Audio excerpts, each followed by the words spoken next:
ও ভাবি কি বলতেছেন? আপনি লুচি বানালে লুচি শক্ত হয়ে যায়, ফোলে না?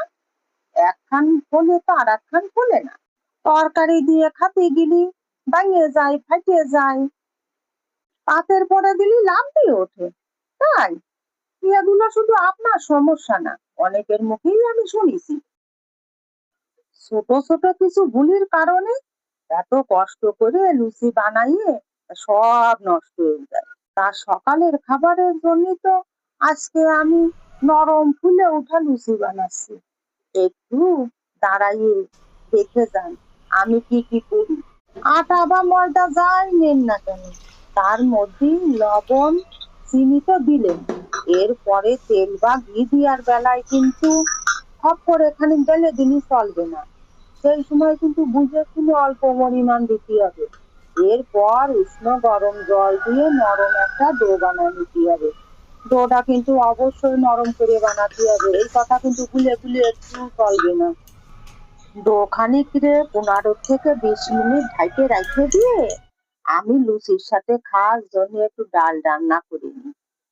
দেখিছেন আমি কেমন নরম নরম ডো বানাইছি? এই রকমই কিন্তু বানাতে হবে।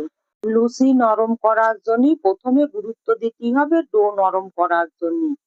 এরপর দ্বিতীয় গুরুত্বপূর্ণ হলো তেল গরম করা।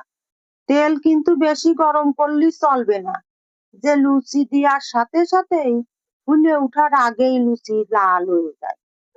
আবার তেল কম গরম হলেও চলবে না, যে লুচি দেওয়ার পরে লুচি ভাজা হতে সময় লাগে।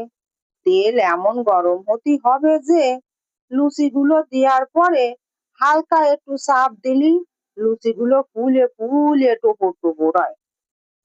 তাহলে বুঝেছেন তো কোন কথাগুলো বেশি গুরুত্ব সহকারে মনে রাখতে হবে।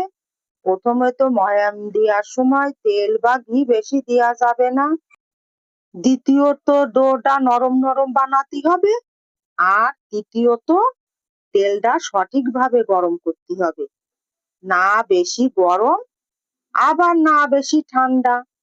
এই কথাগুলো মনে রেখে যদি লুচি বানানো যায় তবে লুচি নরম ও ফুলে উঠতে বাধ্য হবে। মিঠু রায় চৌধুরী ও বিউটি রাহুল দিদি আমার প্রত্যেকটা ভিডিও এত ভালোবাসা দিয়ে দেখে যে তাদের ভালোবাসা পেয়ে আমি নিজেরে ধন্য মনে করতেছি। আমার এই ভিডিওটা আপনাদের যদি কারো কোনো কায়দায় একটুও ভালো লেগে থাকে তাহলে লাইক কমেন্ট শেয়ার দিয়ে সাবস্ক্রাইব করে রেখে দেবেন। ভিডিওটা দেখার জন্য অনেক ধন্যবাদ।